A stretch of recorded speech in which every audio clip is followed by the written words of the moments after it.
and this claims. last time, but it got scheduled so late I didn't have time to get a visa. It just, we'll go. Might be going back again in September.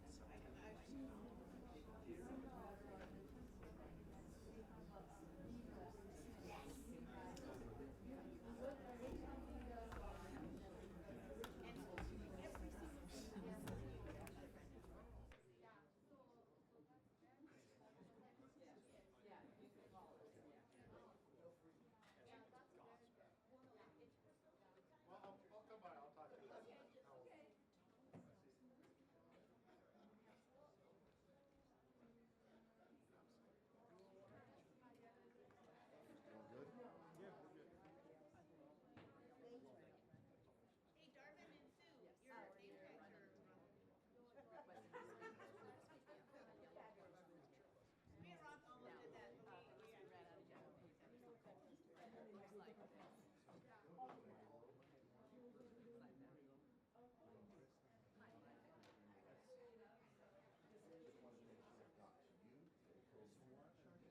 tags are wrong.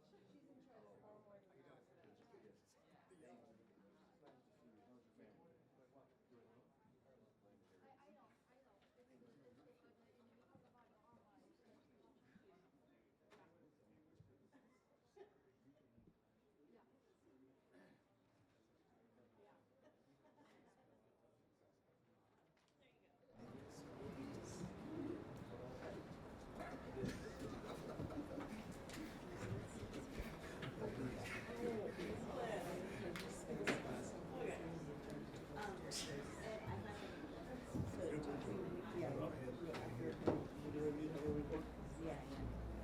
You two, what are you two doing here? Who let them in? They let anybody in these days. I guess it's a public meeting, so anybody. Write it out for me. Just write it out for me every time you hear it. Start.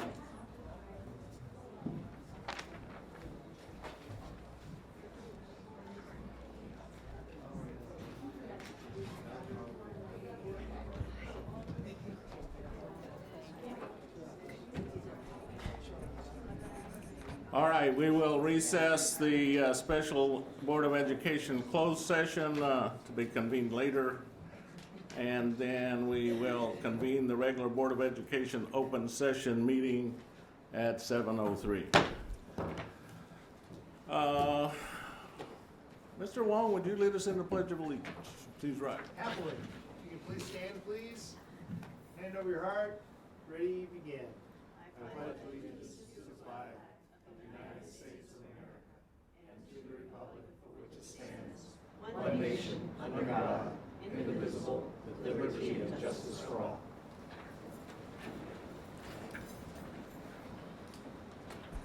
Thank you, Mr. Wong. Let the roll call show all members are present. Kevin is present.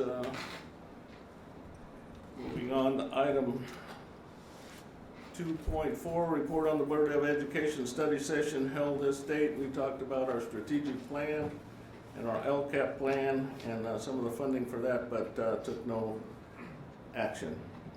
2.4.1, Board of Education closed session has been recessed and will be convened later discussing some expulsion proposals that will be dealt with later in this agenda. All right. Moving on to the order of business. I believe we have a couple of items to pull from this agenda. Is that correct? We do, Mr. President. We ask that agenda item 3.1, recognition of Skills USA regional participants, be rescheduled to the next board meeting on May 27th, as there were last-minute conflicts which prevented the students from being present tonight. Also, we ask that agenda item 5.2, HP managed print services, be pulled from this agenda. And we also ask that agenda item 9.4, expulsion case number 1415-10, be pulled from this agenda, and that agenda item 9.5, readmission of expulsion case number 1213-01, also be pulled from this agenda. All right. Any other changes to the order of business? All right. Item 3.1.1, the Board of Education wishes to recognize and congratulate the Monrovia High School Kings and Queens robotics team and teacher advisor Tom Dobson. Tom, if you would meet me at the podium there, we will recognize. Yes.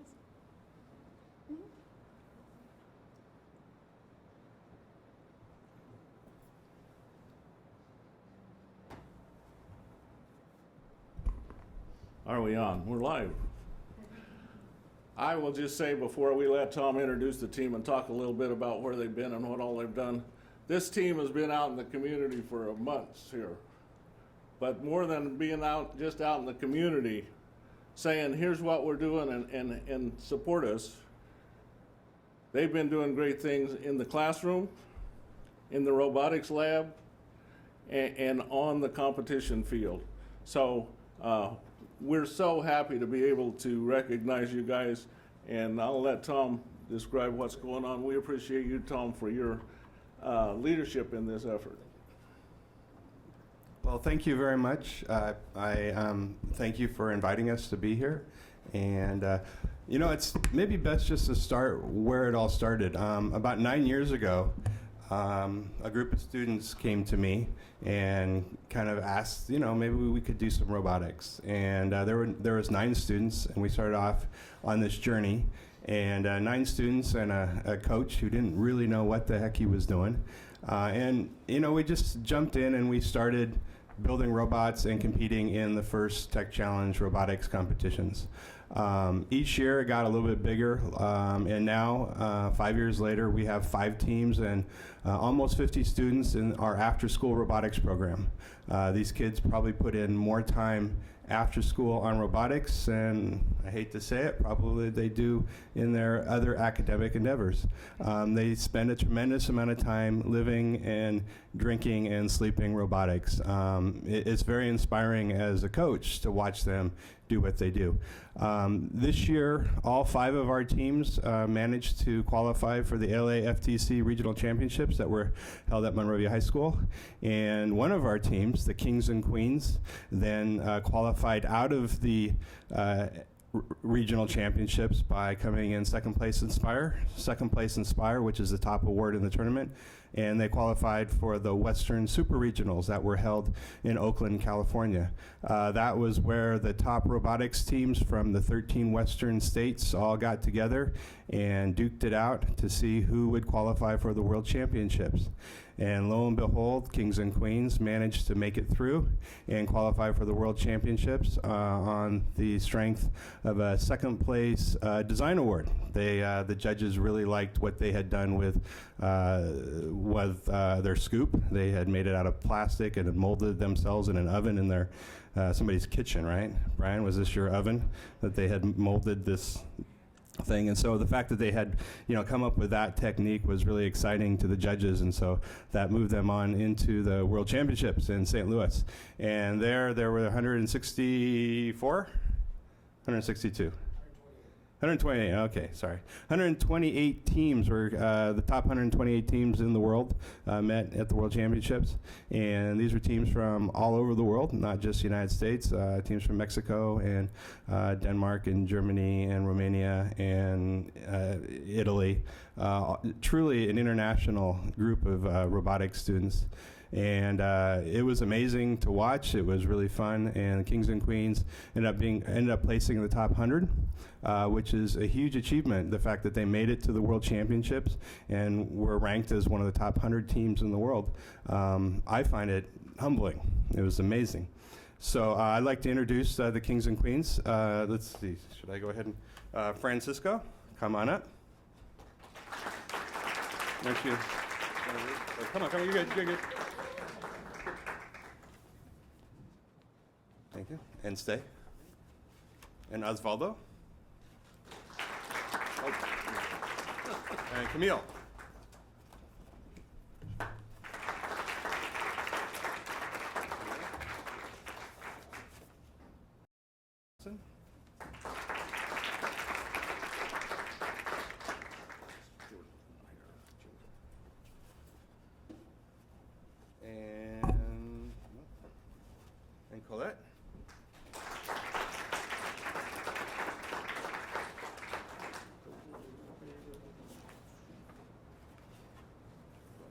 Bertho.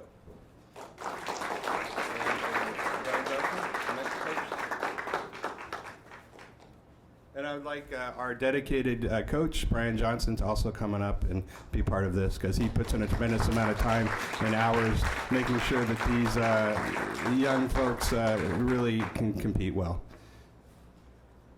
And Tom, we have a certificate for you. And Brian, I'm not sure where your certificate is, but we will find it and get it to you. So Tom, if you'd join us up here. Want to thank you again so much for your hard work and just showing that Monrovia High is the home of scholars and champions.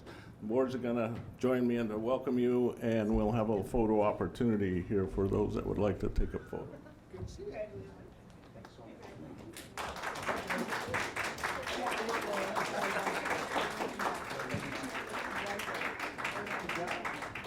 Appreciate the support. Congratulations. Congratulations. Congratulations. Congratulations. Stand right behind this young lady. Find your spot.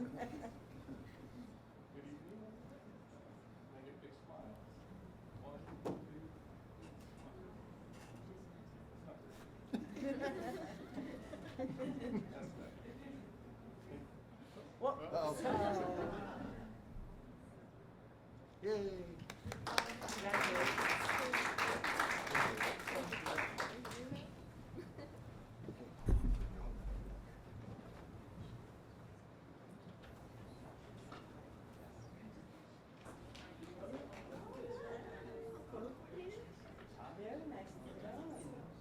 Man, I got the memo. Oh, I've been hit. Let go.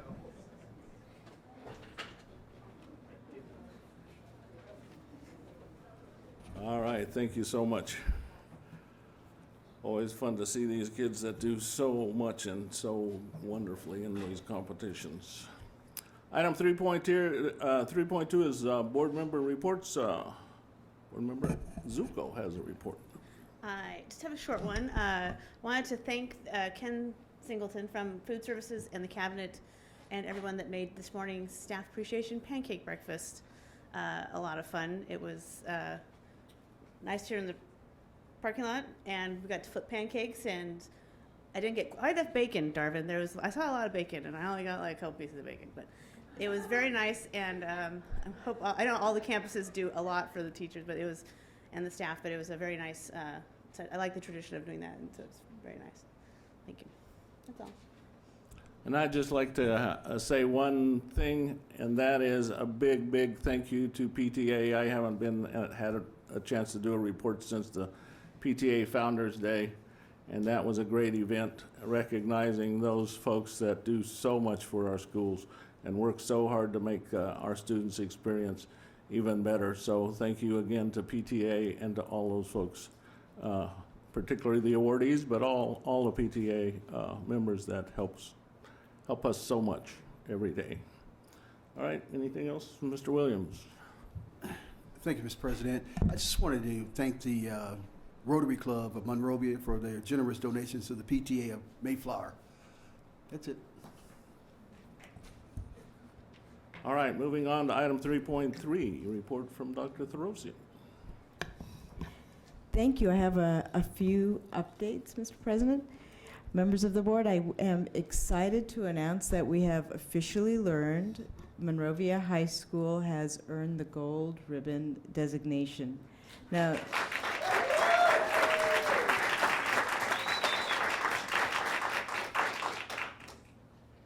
Mr. McGinnis, congratulations. It is exciting because this is the 2014 equivalent of the California Distinguished School designation for any school. And in this time without assessment results, what schools were asked to do was identify a signature program that incorporated exemplary practices, and that program was the Math and Science Academy at Monrovia High School.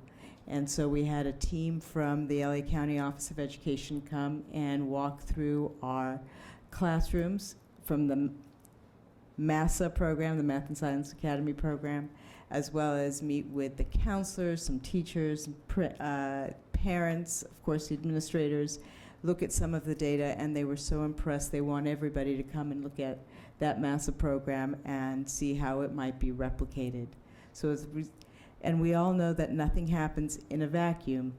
The support that the MASA program has experienced is also the support from the rest of the school. It is not an island unto itself. It is a product of a great deal of work from many parents, many staff members, and certainly the brainchild of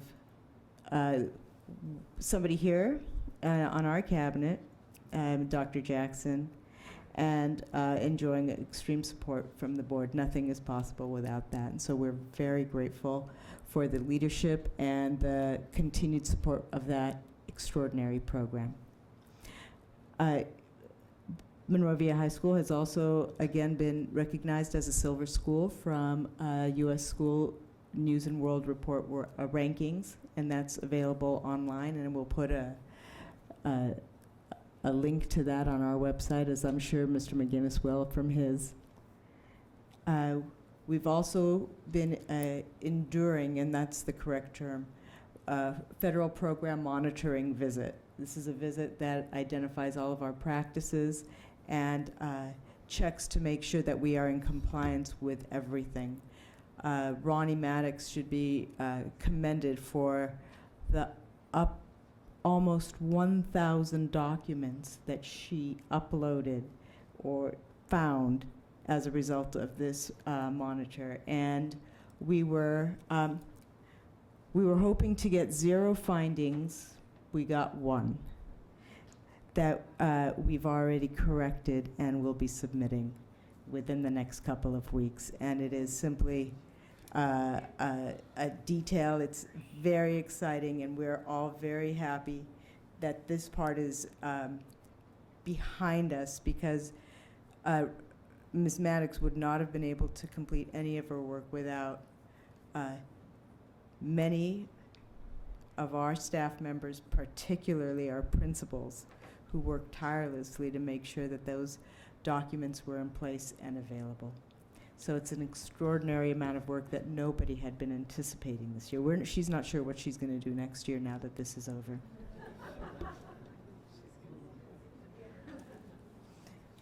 I'd also like to provide a brief update about the progress that we've made at Mayflower Elementary School.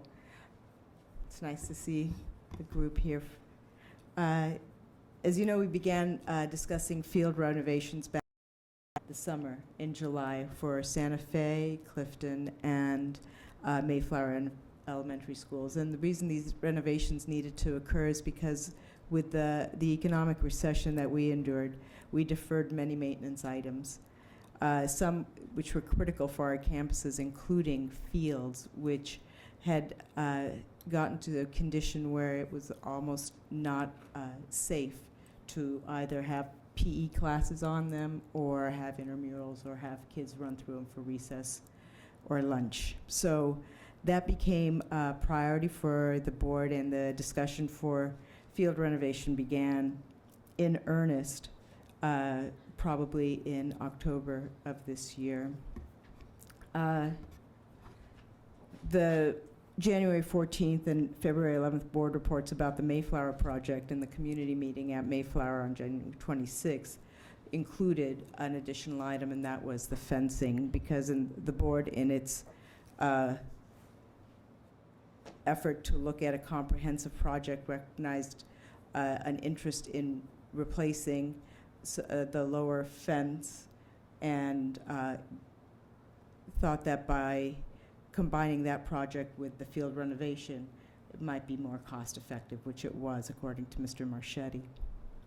So we began presenting about the field renovation and the fencing projects in December. In fact, Ms. Wu and Mr. Marchetti attended a coffee with the principal back in December to present the information, which was also agendized at PTA meetings and posted on the the website of Mayflower Elementary School to make sure that all of our constituents were informed. In fact, during our March board meeting, we had Mr. Rogers, one of our neighbors. We had that community neighbor meeting, and one of our neighbors presented to us an alternative to the chain link that we were looking at, and said that he had found a proposal that was going to be far less than the $55,000 to $60,000 proposal we had seen, and about with a wrought iron replacement. Unfortunately, Mr. Marchetti has since met with that alternative person, and given the requirements of a school and a school district, the cost went up. And so it's more in line with the quotes that we had originally received. However, Mr. Marchetti is undeterred and is continuing to look for some other alternatives, and we'll be presenting it to the board. We have the temporary fencing still up during the field renovation project anyway. So we're going to use this time to do what we can. One of the really nice parts of where we are is that Mr. Marchetti now has a group of people with whom he can work to try and get some new alternatives. The only input we had received during this 3-month process of meeting and discussing fencing at Mayflower was from Mr. Rogers, and as well as our school site council, who recommended the replacement of that 4-foot fence with something higher. In late March, we received emails and some information from a group of parents who are advocating for some additional fencing. And while I wish some of those discussions had occurred earlier on so that we could, rather than replace a 4-foot fence that did serve as a barrier, reallocate the funds to add fencing in the northern section perimeter of the campus on Mayflower, we do now have an opportunity to relook at everything. We had a meeting with the parents at Mayflower Elementary School and have developed 3 subcommittees based upon the concerns that we heard mostly in the month of April. And we met, I believe, with parents after a board meeting on April 14th. We met with parents on April 28th, and 3 really good positive outcomes came from that, and these are these subcommittees. We identified a surveillance system subcommittee, visitor access or fencing subcommittee, as well as one that was looking at some of our practices with letting students out of the classroom. And so those 3 those 3 subcommittees seem to encapsulate the fundamental concerns of those speaking, and we wanted to make sure that we enhanced our safety processes and procedures. Chief Hunt was at that meeting and has continued to say that Mayflower is a safe school. However, the board, in its wisdom, is always looking for ways through which we might enhance safety at every one of our schools, and we have a group of parents active and committed to seeing if there are ways through which we might do this.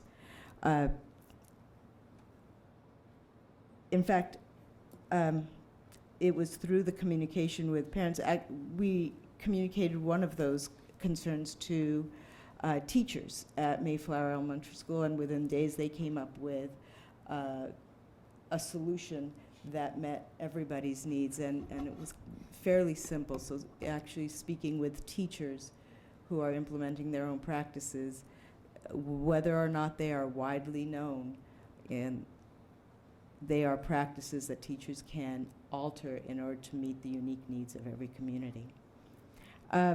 In fact, what I'd like to do is quote from the California Department of Education, Stephanie Pappas, who talks about the issue of safety.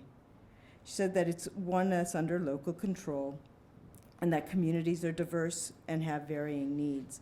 So state law requires that each site have a comprehensive school site safety plan created by the school site council, and which is exactly what occurred at Mayflower, and the recommendations of which this board listened. The committee, with consultation with local experts, creates a plan to meet the requirements and local needs. You want to build a campus that is open, inviting, and warmly receptive to students, adults, and visitors, and provide for the safety of everyone on campus. Someone who is determined to enter a campus and create harm will find a way to do so, even with fences and cameras. That is the unfortunate truth. Fencing, again, in terms of fencing, state law requires that schools provide for the safe ingress and egress of students, staff, and parents. It's a local decision how to best provide for this. Some schools choose to have a sign in and out procedures. Others have perimeter fencing and gates. This can present issues during the school day since students and adults come and go throughout the day. Fencing is more effective in the evenings and weekends to secure the campus. Again, it's something, new information that we might want to consider. In terms of surveillance cameras, best used in a high crime area is the recommendation of the California Department of Education, and the opinion rather, and serves as a deterrent to crime during, after school, evening, and weekends. They do not provide much security during the regular school day and serve no purpose unless they are monitored or watched. This is also in line with what Chief Hunt said at the meeting at Mayflower. They can be expensive and are usually the first thing vandalized. Some schools have installed dummy cameras to give the perception that there are security cameras in place. Again, questions to ask: how much crime, actual crime, not just student misbehavior, takes place on the campus? Do we have the funds to purchase, maintain, and consistently monitor? And what will the benefits be?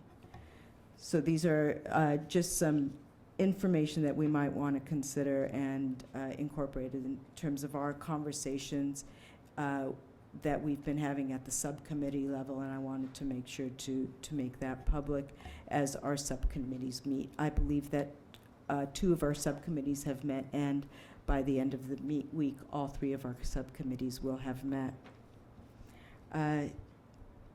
And I am hopeful that with this additional manpower, really, in terms of individuals interested in seeking new solutions, we might find some innovative ideas through which we might enhance the safety at Mayflower.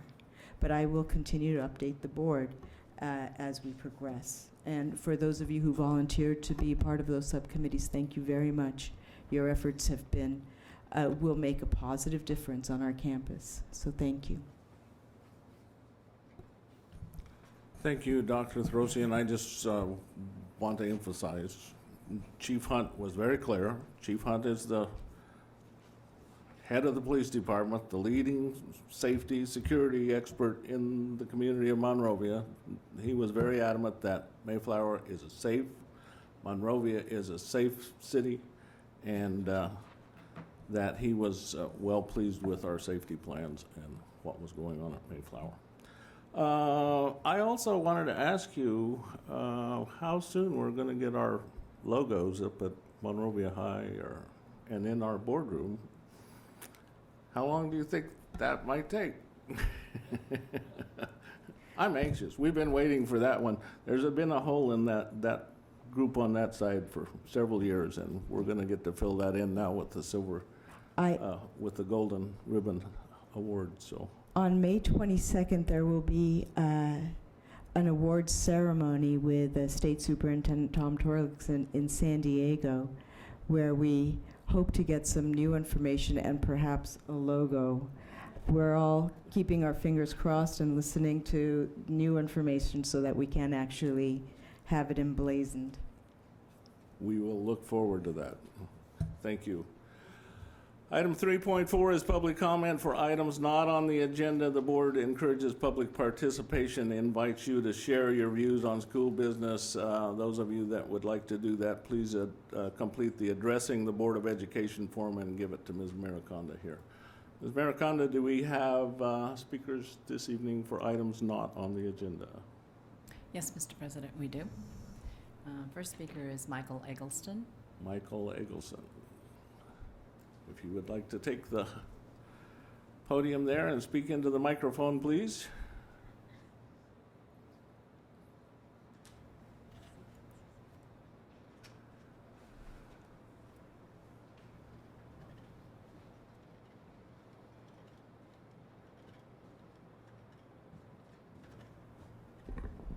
Good evening, President, Vice President, distinguished board members. My name is Michael Eggleston, and I am a Monrovian by heart. I come today to talk to everyone on camera and all of you. And first thing I want to say is thank you for what you've been doing, all of you been doing. I've known some of you for 5 years, 10, 20, some of you 30 or 40 years. I am a fourth generation Monrovian. I am a government agent retired, policeman retired. I go around the world as a government and a subcontractor on threat problems. I have been here since I was a little boy. My great-grandparents were here. My great-grandparents went to school here. My grandparents went to school here, all the way through my family. I have back here some of the finest educators we have in the Monrovian School District, who at this time are in charge of my son, and he is my life. I had my first daughter went to a web school because traveling Europe, I learned that a private boarding school was the way to go with education. Boy, was I wrong. I brought her back. She loves Monrovia. I love everything about Monrovia. And there was a couple issues that came about, perfectly great issues from some concerned parents about Mayflower. Being an expert for the last 35 years around the world, state governments, federal governments, and here my last 10 years were in South Central and Watts, I make sure all over the world and here that the high schools, lower schools, middle schools have a great rapport with their parents and make sure that when I'm asked to, I consult for them. Last month on the television, there was some parents who were concerned pertaining to the safety of Mayflower School. Well, my child's grandmother went there, mother, and now my children are going there. I'm on campus 5 days every week, unless we have a holiday. And I can tell you from my professional opinion, not only as a very father who's not paranoid, but just very careful, that school in question is phenomenal. It has the greatest aspect of security that you'll ever have are the staff that are in front of you. Each one of them knows the parents, knows who belongs. They say hi to us. Every year we get together. Every month we get together. I've been a volunteer now since 1976, and I wear this with pride. I am a volunteer, a non-paid employee of your school district, and I take that to heart. I think it's one of the greatest things someone can do. I'm also a paid consultant for these issues. I'm not here as a paid consultant. I'm here as a parent who has a child in Mayflower. Last year was our first year that one of my family members have not been a teacher in your school district since way before I was born, way before World War II. We have always had as a family, a teacher in your school district.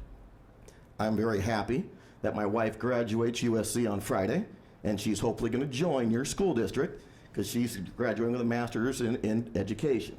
She wants to keep our family going. Certain things about the people, PTA, teachers, principals of our high school, principals of our Mayflower, they are the only security asset you really need. I've gone all around the world about putting cameras up, large fences, having armed guards, having unarmed guards, having canines. These are all wonderful things to have, but it really gets down to the safety of your staff. Do they know the children? Do they know the parents? Do they get together for certain meetings? Do they come together and speak with you when a parent has a concern?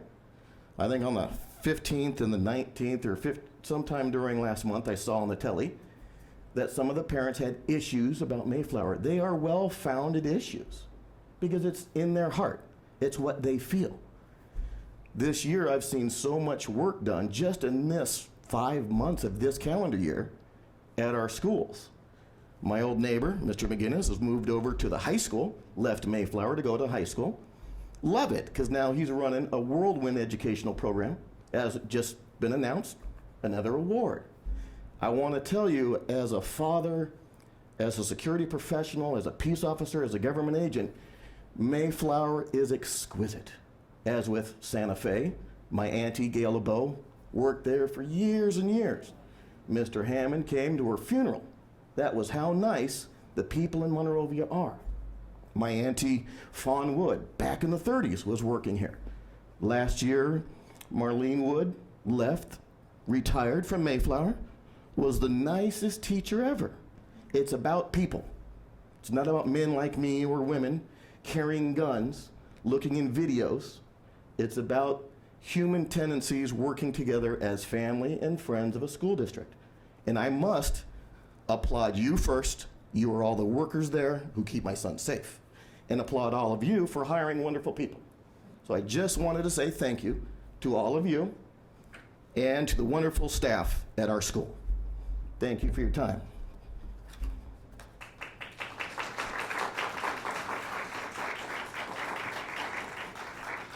Thank you, Mr. Eggleston. Other speaker cards, Ms. Murakonda? Yes, Mr. President.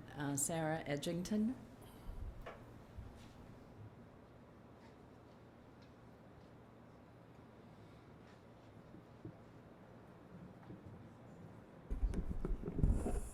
Good evening. This is not my thing, but I'm gonna try. Thank you for allowing me to speak to you this evening. My name is Sarah Edgington. I have a son who's a second grader at Mayflower. Next year, I am thrilled to have my youngest one join a kindergarten class at Mayflower as well. My husband is a firefighter paramedic for LA City Fire Department, so safety is obviously at the forefront of our minds as well. I'm a PTA board member. I serve on school site council, and I also am serving on the kindergarten subcommittee that Dr. Therosian discussed. I attended the safety meeting as well last month and listened with an open mind to all the information, especially what Chief Hunt said. Let me first say that I love Mayflower. For the moment my son started, I loved it. Nothing made me feel that my son was not safe there. If I ever felt it was not safe, I would bring it to the principal's attention. And there's been other issues that I've come to Dr. Kadoroyan with, and they've been immediately met and discussed with vigilance, with immediate attention, with no problem. Having her at our campus this year has been the biggest blessing. There aren't words to describe how dedicated she is, how energetic she is, supportive, and amazing. She has a genuine interest in our students, the faculty, and parents. And it truly puts our school at its best. I think her heart and the board's heart and Dr. Therosian's heart is with the safety of our students, and I believe our school is safe, and I feel very strongly about that. And I thank you for your proactive responses to everything, to all the parents and all their concerns. And as you can see, all the parents here wouldn't be here in support of her and the school and the district if not otherwise. Thank you for listening and for having us here, and for putting your efforts into this matter. Okay. Thank you, Ms. Edgerton. Ms. Murakonda? There are no further speakers. Having no more cards and seeing no one standing up to speak, we'll move on to item 3.4.1, public comments for items on the open session agenda. Comments may be made at this point or at the time the item is considered in its place on the agenda. Are there any speakers for? I've received no requests to speak. Thank you. All right, moving on to item 0, the consent agenda. Are items that have been placed on here have been carefully screened by staff and the board and will be considered with one action. Could I have a motion, please? With the notation earlier, I'll move consent. Second. Thank you. Any discussion? Ms. Murakonda, please take the vote. Board Member Zuko. Yes. Board Member Hammond. Yes. Board Member Wong. Yes. Board Member Williams. Yes. President Gilliland. Yes. Motion carries 5-0. Moving on to item 5.3, web hosting contract. Turn that over to Mr. Buchanan for an explanation of this. I better have a motion first so we can discuss this. Could I have a motion for this contract? So moved. Second. All right, Mr. Buchanan.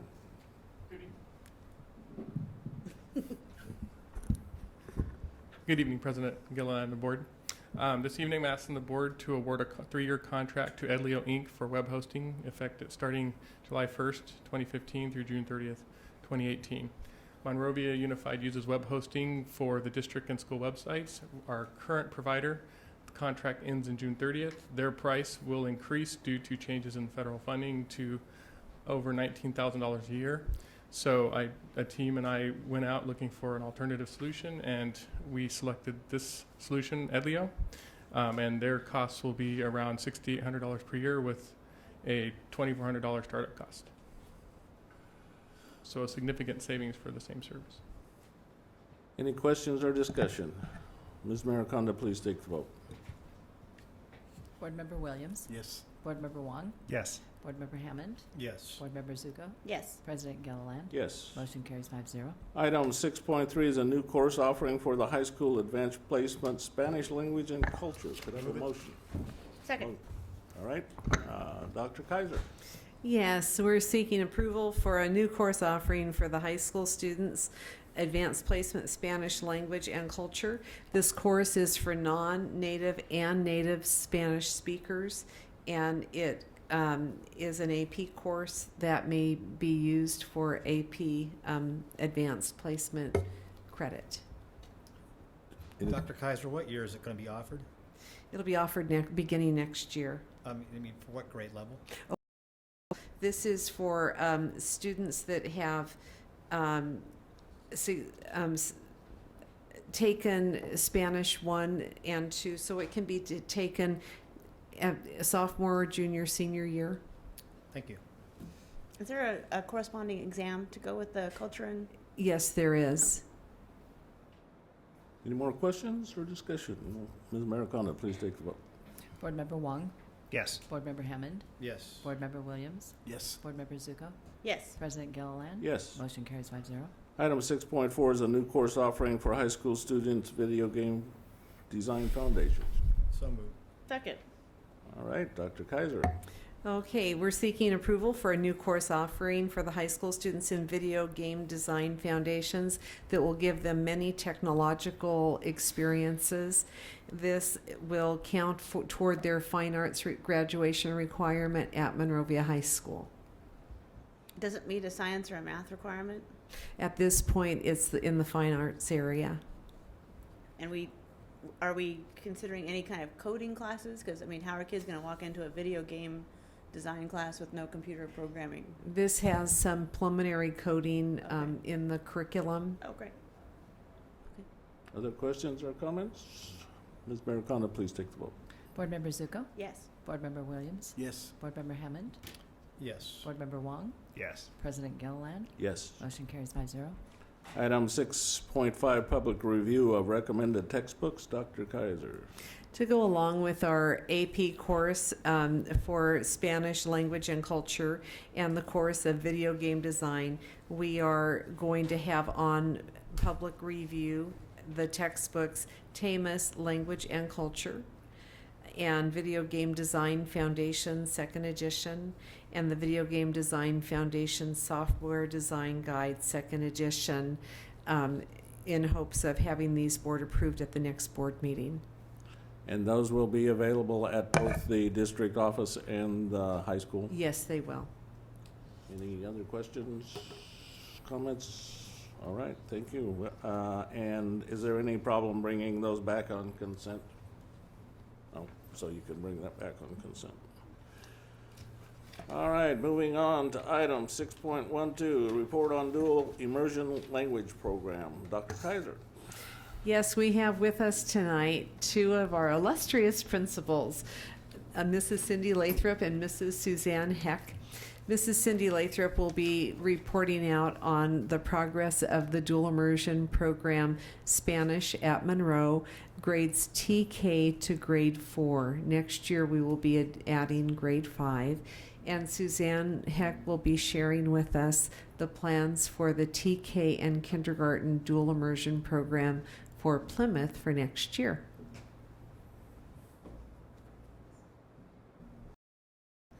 Good evening. I'm excited to be here to talk to you about dual language, and I'm even more excited that I'm not alone tonight because we're going to talk about Monroe, and I'm going to talk about the Spanish dual immersion program, but then Suzanne is going to talk about Plymouth and the new Mandarin dual language or dual immersion program. So we've got two different little reports for you, but I'm glad I'm not standing up here by myself, so that's good.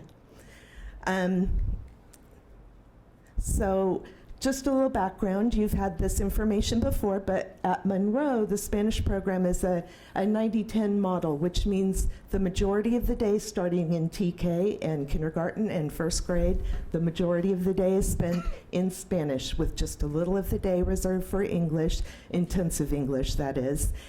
We now have fourth graders, and they are down to 50% of the day in Spanish and 50% in English. And the goal of our program, of course, among many others, is to provide students with the opportunity to leave us biliterate, bilingual, it's socially, academically, and proficient at grade level in both languages. I have a little bit of data for you. This is our program right now. And the graph shows that half of our students, we have 286 students, half of them are Monroe students. They come from Monroe families. And then the rest of them are kind of evenly spaced out from other schools in the district as well as outside the district. This is very interesting and very exciting because we have now about 120 applicants for our TK and kindergarten program for next year. That's enough for 3 classes and 1 TK class, and so it's kind of exciting to maybe be moving into a bigger dual language program. But the demographics changed a little bit because we have less of the students, less percentage of the students who are Monroe students, although it's about the same number as before, and many more from outside the district, which I think is pretty interesting. They come from Pasadena, they come from Temple City, they come from Covina, they come from all over to come to our program. They've heard about it from their friends. And for the first time, I'm also bringing you some achievement data. And in front of you right now, you have our 3rd grade SRI scores for our dual language program and for the whole school. So the first 2 bars, you'll see our 2 dual language 3rd grade classes. And as you know, we're concentrating on 3rd grade in the district, so I'm bringing you this information. And then we have our overall Monroe scores. I have to tell you, I didn't put in here, but our 3rd grade English, 1 class was well above and 1 class was well below. But the overall average, you can see that our dual language classes are holding their own. The research shows that in 2nd and 3rd grade, when we start getting some of the data, you see a dip in their scores because they've been only learning in Spanish, basically, but they're taking an English test for the first time sometimes. So we're kind of excited. They're holding their own in 3rd grade in English. And then finally, as far as data goes, we have 4th grade benchmark scores. This is from March, and it shows our 2 4th grade dual language program or classes on the language arts benchmark. And you see our school average and you see the district average at that point in time. I'm hoping I had all the data at that point. But our dual language kids are phenomenal here. You can see that they're outperforming our other students at our school pretty significantly. And it's a small class, they get a lot of attention, but it's so exciting. You should be in there seeing what these kids are doing. It's amazing. And the last thing that I wanted to talk about is that we're planning for the future. Some parents and Dr. Kaiser and I met with a task force of all different parents from the dual language program. They were from kindergarten all the way up to fourth grade parents, and we talked about, okay, what's next? Because there's only one more year at Monroe before our fourth graders go to fifth grade, and then they're going to go to a middle school. So some of the questions we're going to ask are, where are the students going to go? What kind of classes are they going to take? The percentage of the day that will be in Spanish? What is the staffing going to be at the schools? So we're looking to the future, and we've already started that process. And that's my report on Spanish dual immersion, except for I'm hoping I can get this video to play.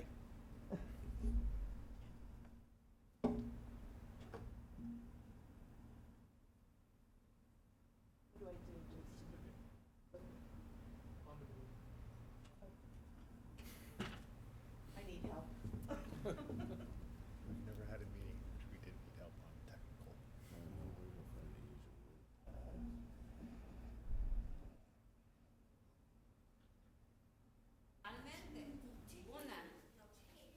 Dos, tres.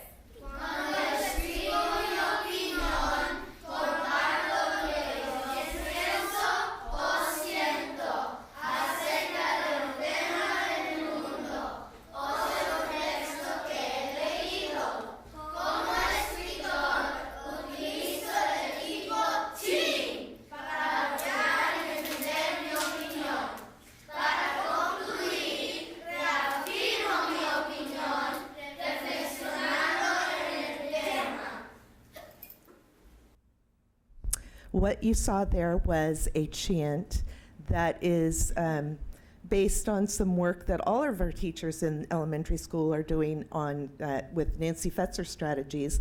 What they were talking about was what they would put into an opinion piece that they write. And so the chant helps them to remember when they do their opinion writing what needs to be in that writing piece. And that's what you heard them talking about. Thank you very much, and I'm going to introduce Suzanne Heck. Good evening, board members. Thank you for giving us this opportunity to talk about our dual programs tonight. Oops. And so I'm going to be sharing a little bit about some of our preliminary information. Thank you. And similar to Monroe, we are going to be launching this, but not doing the 90-10 more than likely, because most Mandarin programs are 50-50, although we will be exploring options before we begin. But 50-50 is traditionally how a Mandarin dual immersion program will work. So half the day will be in English, half the day will be in Mandarin. And our goal, similar to the goals with Monroe, is to produce students who are biliterate, being able to read, write, and speak, and have the social proficiencies needed. And if you're not aware, Mandarin is the fastest growing language in the Western world right now. So we are sitting in a great position to provide our students with the language that they will need in the global marketplace. So right now, we have just started enrollment back in February, and we have 35 families who are registered for our program, and we are continuing to enroll. So we are starting with kindergarten and TK, and then similar to how it worked at Monroe, we will then be adding classes over the course of the next several years and creating a class of students, a school within a school of students who are speaking Mandarin. So if anyone is interested in joining our program, if you have TK children or kindergarten age children, we are going to be continuing to enroll. So we are letting everyone in the community know that we are accepting packets. And we do have some packets from surrounding cities, Arcadia, Glendora, Temple City, El Monte. So you do not need to be a Monrovian resident to join the Monrovia dual language program at Plymouth as well. We are accepting applications from surrounding communities. And so the hiring process has begun. Mr. Jackson and Dr. Kaiser and Ms. Connie Wu have been there helping me with the hiring process. And we are looking at teachers who are proficient in Mandarin. And we have applications on EdJoin right now. And students will acquire Mandarin and English by the end of this first year. and all the way through till the end of high school.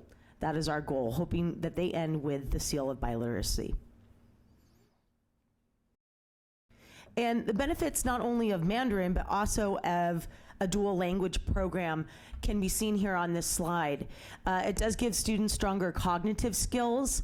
It is an advantage to knowing two languages. If you've ever traveled and you know a little bit of the language, it does definitely bring people together when you can say a couple of words in the native language. It also increases their ability to adapt to different types of learning, improves overall academic performance and problem-solving skills. Students perform better on standardized tests, as Mrs. Lathrop pointed out with the benchmark data that she was showing and the SRI data.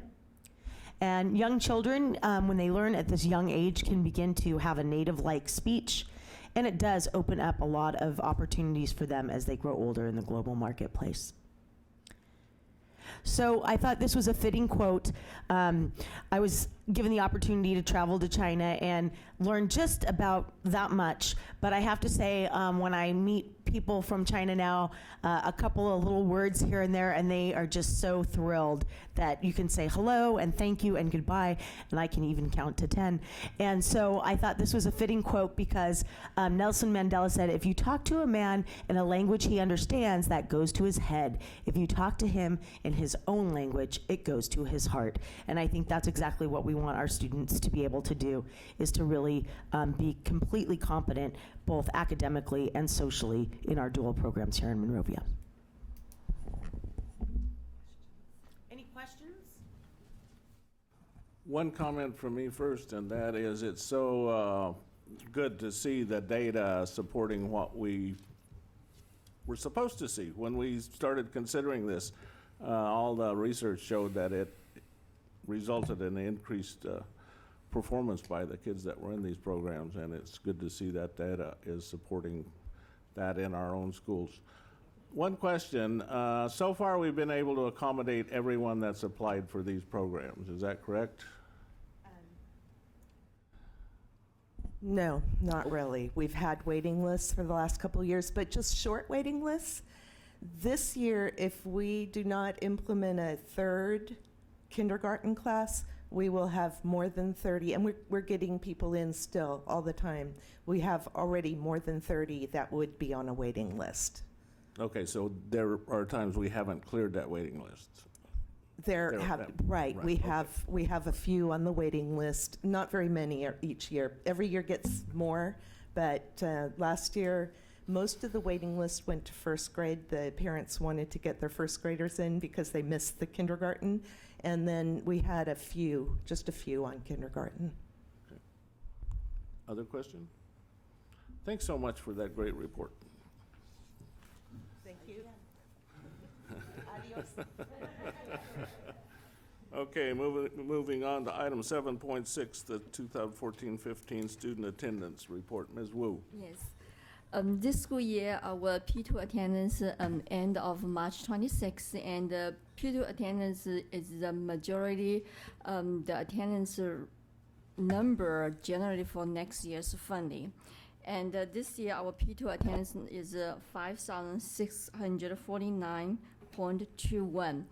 And the attendance enrollment ratio is 95.71%. Our attendance ratio dropped a little bit compared with last school year. The main reason is because of flu season and kept a lot of kids at home. And I think one significant number worth to report to board is our Santa Fe.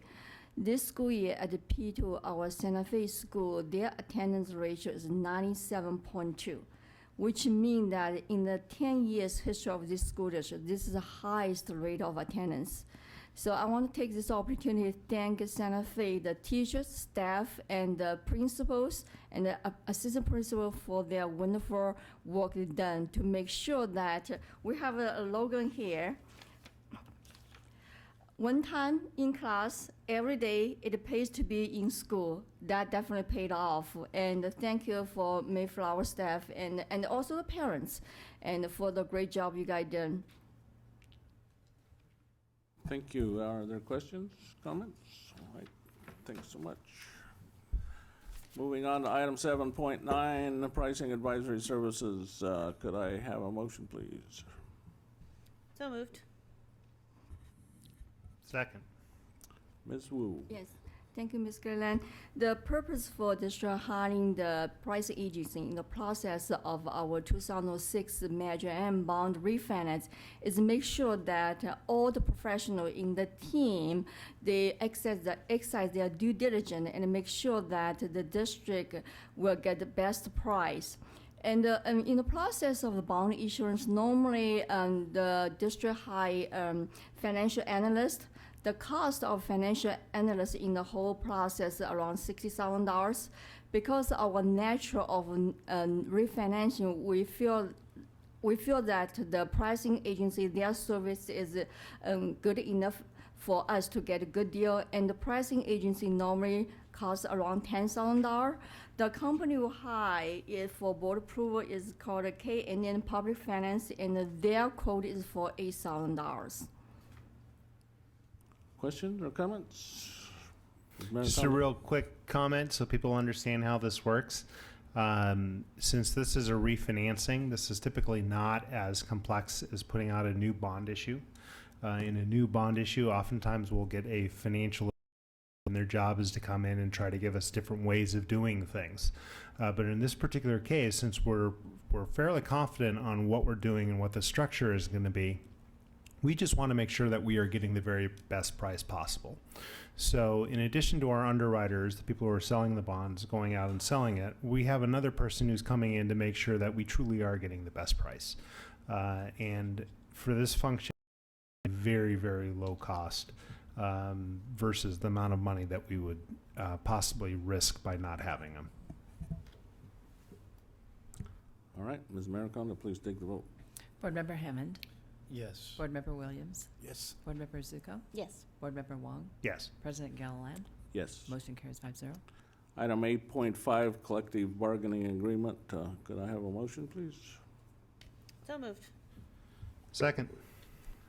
Dr. Jackson. Yes, indeed. The proposal was presented for public disclosure on April 29, 2015, as required by AB 1200, and a copy of the summary is attached. Therefore, the Board of Education is requested to approve a 2.36% increase to salary schedules for the Monrovia Teachers Association, the California School Employees Association, the Monrovia Association of School Administrators, and the Confidential Classified Management, retroactively to July 1st, 2014.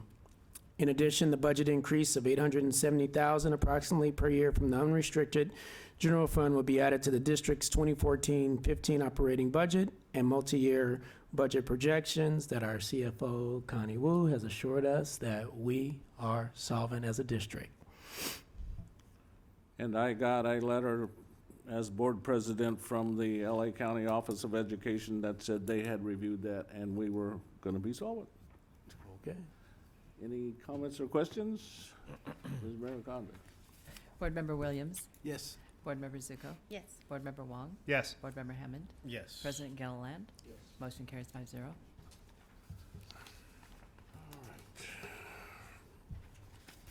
Moving over to item 8.6, variable term waiver for speech language hearing specialists. Could I have a motion? So moved. Second. Dr. Jackson. Yes, indeed. The Board of Education is requested to approve the variable term waiver application for the 2015-2016 school year on behalf of a new outlier. The California Commission on Teacher Credentialing provides an option to fill vacant certificated positions under certain conditions. Because the Monrovia Unified School District has been unable to recruit and hire fully credentialed applicants for the position of speech, language, and hearing specialist, the district approved the variable term waiver application on behalf of ANU for the 2014-2015 school year. Any questions or comments? Ms. Maricondo, please take the vote. Board Member Wong. Yes. Board Member Williams. Yes. Board Member Hammond. Yes. Board Member Zuko. Yes. President Gilliland. Yes. Motion carries 5-0. Item 8.7, declaration of need for fully qualified educators. Dr. Jackson. The Board of Education is requested to adopt the Declaration of Need for Fully Qualified Educators. The declaration shall certify that a diligent search has been made for certificated teachers, including teachers who are pursuing certification through internships or alternative routes, that the district has been unable to recruit a sufficient number of these teachers to meet all staffing requirements. The Declaration of Need for Fully Qualified Educators is attached. It should be noted that we have projected that the district may be required to hire teachers on an emergency permit based on the need for teachers for our dual immersion programs, such as Mandarin and Spanish that you just saw the presentation on, as well as teachers needing the cross-cultural language and academic development certificate, which allows one to teach English language learners. There is no budget impact here. All right, we're being asked to adopt the declaration, but there's no motion. Do we need a motion? I would think, yes. Jump the gun. Could I have that motion, please? So moved. Second. Any questions, discussion? Ms. Zuko? Question. Okay, I'm trying to remember, but is No Child Left Behind still a thing? I mean, is that still? Still the law? Yes, I didn't yes. I mean, I thought it expired. I mean, it has. It We has, still have to but do. we're still following the guidelines, yes. Okay. Sounds like a great use of time. So, that's fine. Okay, other questions, comments? Ms. Maricondo, please take the vote. Board Member Zuko. Sure. Board Member Hammond. Sure. Yes. Board Member Wong. Yes. Board Member Williams. Yes. President Gilliland. Yes. Motion carries 5-0. Item 9.1, Board Policy 1312.3, Uniform Complaint Procedures. Could I have a motion? So moved. Second. All right, Dr. Jackson. I am presenting the board with yet another updated uniform complaint procedure for first reading so that we are in alignment with the new policies and procedures recommended by the California State Department of Education as we are proceeding through the federal program monitoring process. The most recent amendments are noted in red this time. Just for the folks that are watching out there, there's no major changes, just some Very minimal subtle wording changes. We needed to move sentences from various paragraph to others. Yes. Any other questions or comments? Ms. Maricondo? Board Member Williams. Yes. Board Member Zuko. Yes. Board Member Hammond. Sure. Board Member Wong. Yes.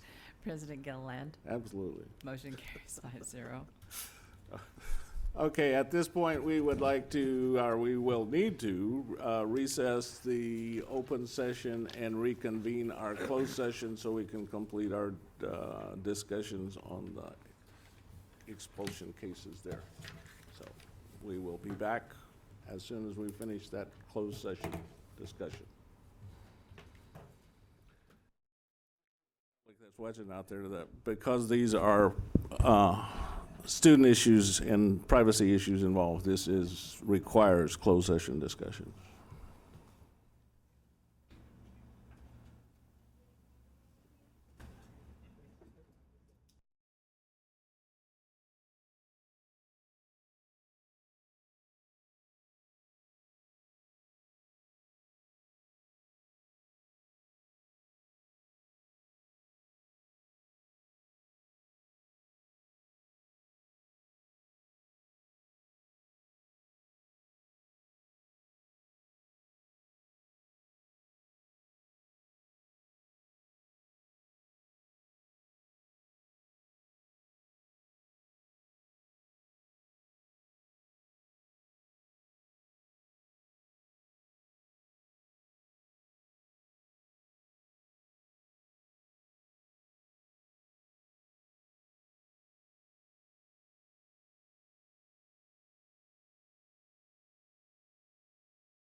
or something like that.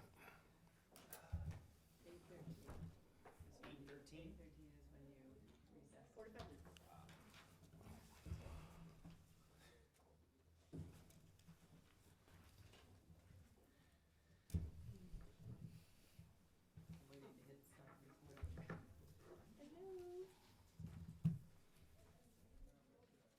I thought we were coming up, but That's why you got a hammer, buddy. Use it. You think I'm kidding? We're waiting.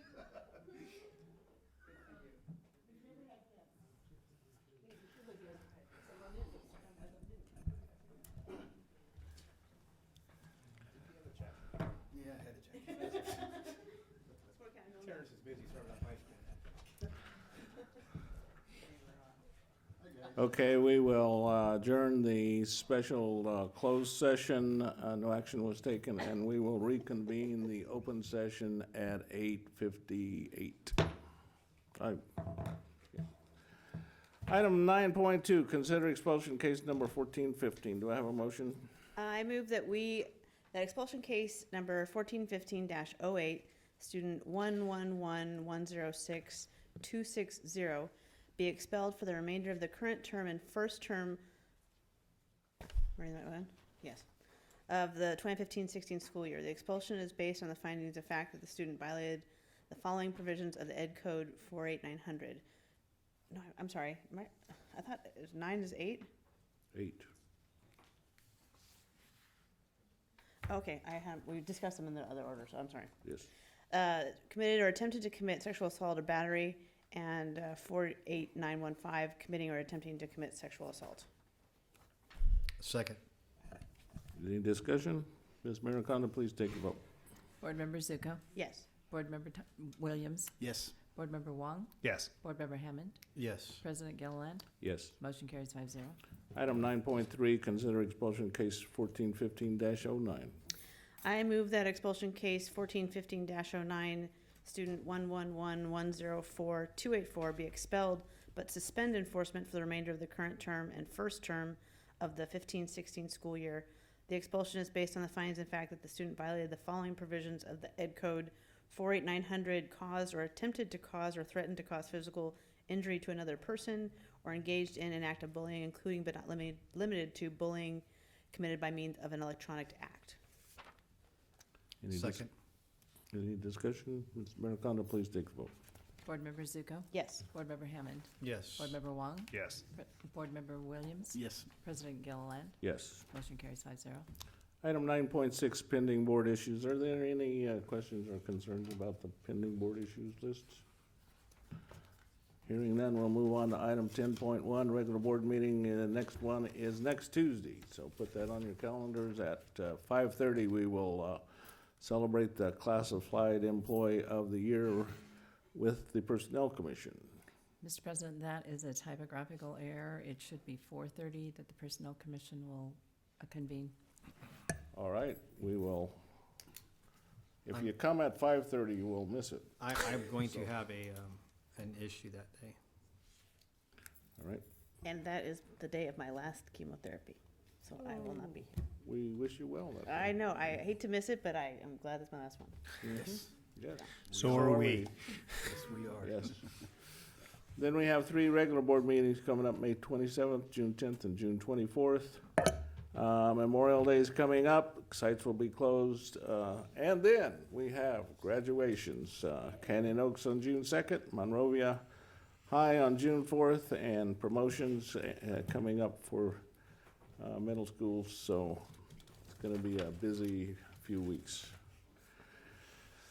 Last day of school is June 5th with a minimum day schedule. All right, summer school schedule. For those of you that don't know, we'll be holding summer school between June 11th to July 9th with elementary at Plymouth, the middle school at Clifton, and the high school at Monrovia High. At Monrovia High will be June 11th through July 15th. One open house left at Santa Fe, May 20th at 5. And if there's no other new business, old business, I will adjourn this meeting in the memory of Jim Stewart and Robert Clarno, retired high school teachers who passed away recently at 9:02.